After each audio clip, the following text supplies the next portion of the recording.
Hi, and welcome to another Create Today video hosted by Scrapbook and Cards Today magazine. I'm designer Jen Gallacher, and today I wanted to show you a fun collection from We Are Memory Keepers. And this is called the Storytime Paper Pack.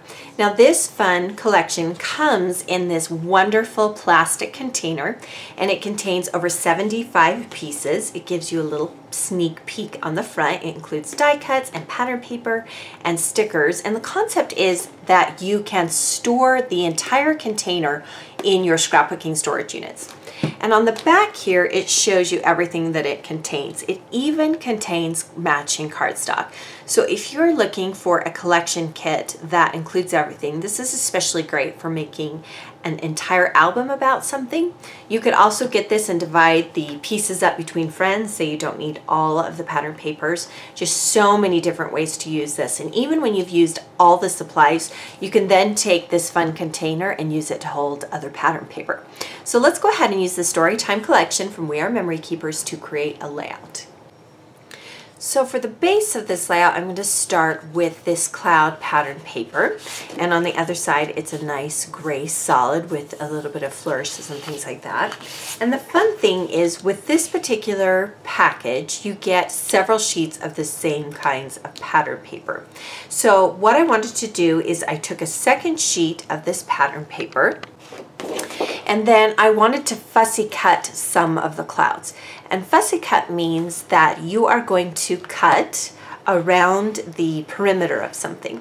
And you have a couple of options. You can cut exactly around the object, or you can leave a little bit around it. So I'm going to take this little cloud and show you what I did. So the first thing that I usually do is I try and cut it out a little bit more, so that it's not so cumbersome with my scissors.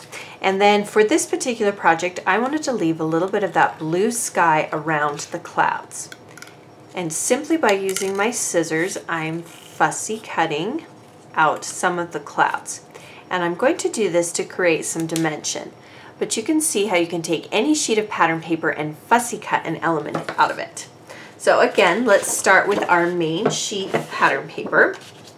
And then one thing that I also did was I cut out a sheet of this book print paper. And it's fun, it has some fairy tales in it, and that's so charming.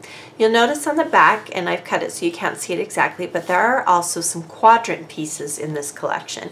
So be sure to check out both the front and the back of things.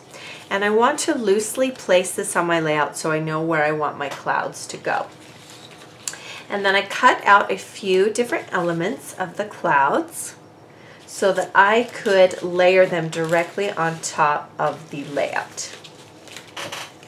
So it's like a puzzle and we're putting it back together. Now, in order to make these pop off your page, you're going to need some foam squares, foam dots, anything you use for adhesive that will give it some dimension.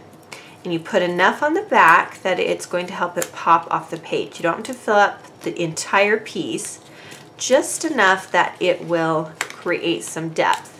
And these are not so thick that when you put them in your binder that they will cause any problems. They will easily slide into your sheet protectors because these particular foam dots are designed to be thin enough in nature to slide into your projects and your layouts. So again, we'll just create, and I only did these on the top of the clouds because the rest of the page is pretty much covered up with other embellishments. You want to as closely match the original pattern as possible.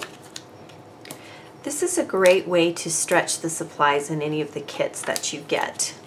If you get more than one pattern paper, look for ways to add dimension with fussy cutting or creating double layers. Alright, on the bottom of this pattern paper, I'm going to use some of the cardstock that was provided in this collection. And the first is this green, and it has a slight texture to it. It's smooth on one side and textured on the other. And then I'm also cutting from the rust colored cardstock. I used a border punch from Fiskars, and this is the pattern that I used. It reminded me of a book kind of pattern you might see. So I've pre-punched that. We're going to attach first the rust part on the bottom of this layout. And I'm going to use my Mega Runner from Xyron. It's nice and sturdy, but it's very lightweight. So it's a great adhesive option, and it has so many feet of adhesive that you're likely not to run out. So then we're going to layer the book print and the rust border punch on top of the green cardstock.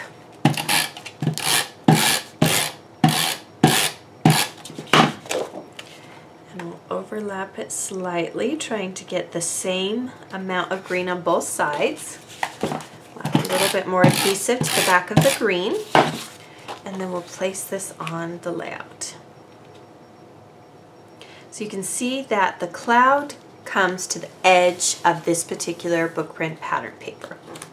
Next, I've taken a strip from the gray pattern paper, and I pre-measured it so it would go the exact width that I wanted on my page, and I'm going to cut it into a pennant. And I do this many times, and you've probably seen me do this before, but I simply cut a triangle shape from the edge,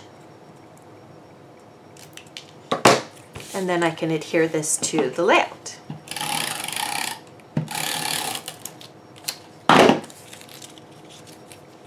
We'll center it right at the top here. Now, this particular collection, as I said, includes quadrants. So this is a sample of a quadrant, and it has the pattern papers that you find that are full size, also shrunk down to a 6x6 sheet. So if you want to do a 6x6 layout or a mini album, you have this option as well. This is what the pattern paper looks like, this particular pattern paper in full size.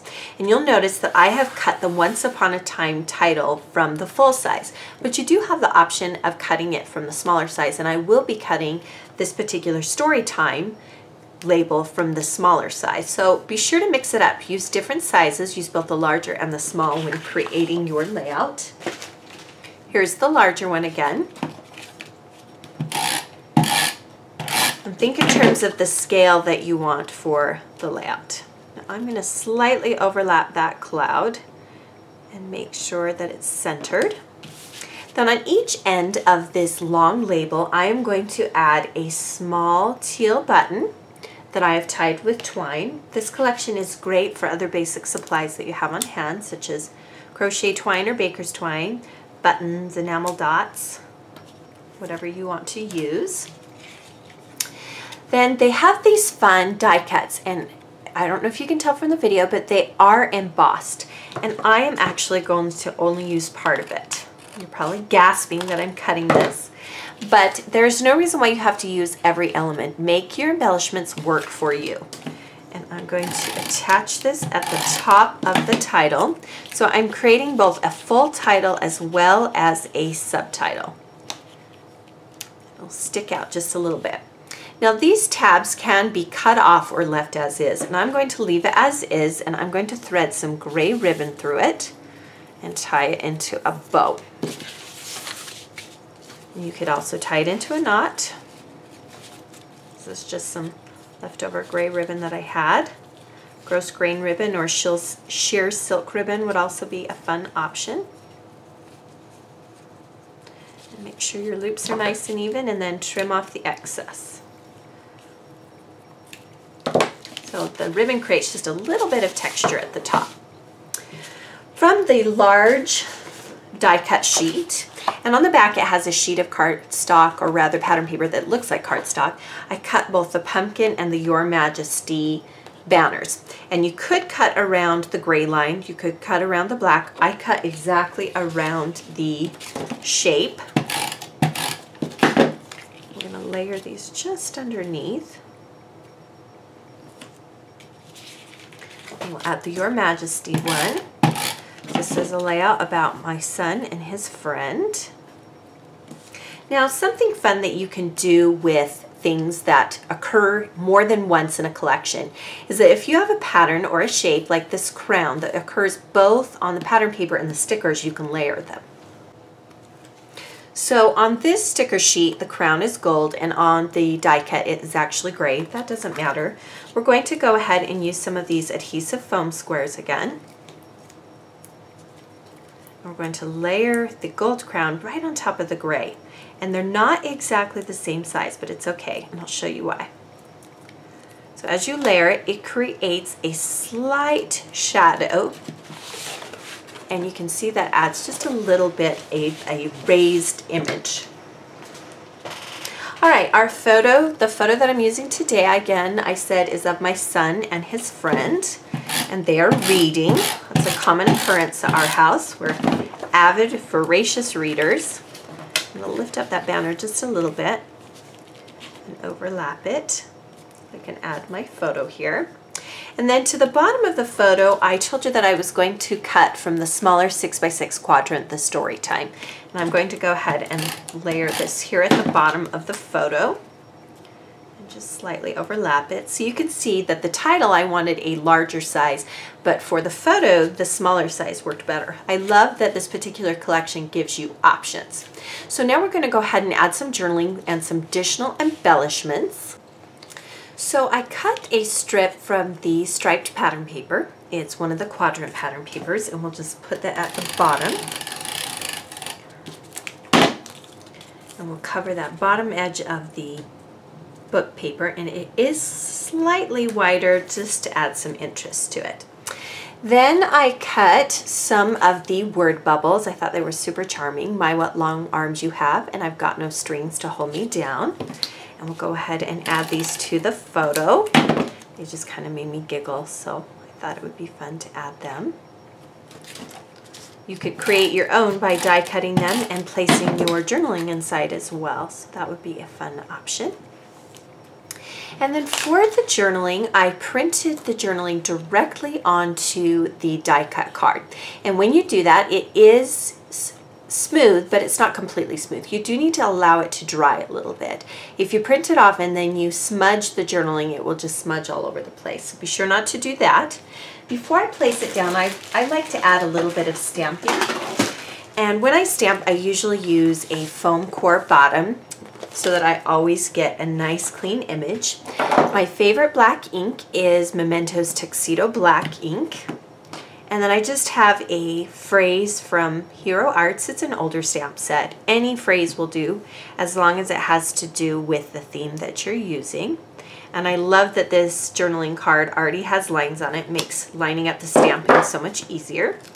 So you see by adding both typed, and you could do handwriting here, as well as stamping, it makes the journaling card just a little bit more interesting. I also wanted to add a fun paper clip, so I have a Stampin' Up! Arrow paper clip so that it will help draw attention to that stamped phrase. You just want to make sure that it prints towards the phrase. And then we can go ahead and add the journaling block to our layout. If you don't enjoy printing and you prefer handwriting your journaling, then that's an option you can use too. There's already lines on this journaling card, which would make it very easy to do this. At the very bottom of the layout, I wanted to add the date.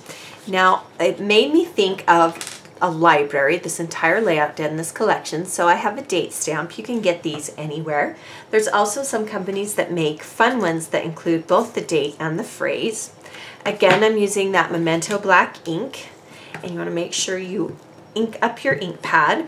And then the way I like to do my date stamps is I kind of roll it into the cardstock or the pattern paper I'm using and press firmly. As you can see, I added the date of this photo. It's a few years ago. My little guy's a lot bigger now. And then to finish off this layout, I'm going to add some buttons tied with twine.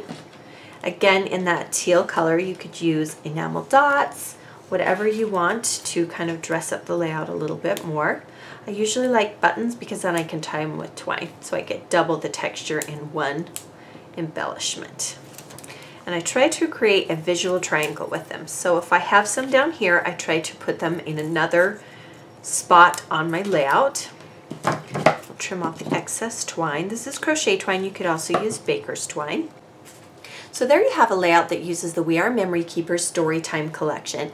And this is a fun, whimsical collection, and it's perfect for both little boys and little girls and anybody that's an avid reader. Thank you for joining me for today's video. Be sure to visit the Scrapbook and Cards Today magazine blog for additional projects.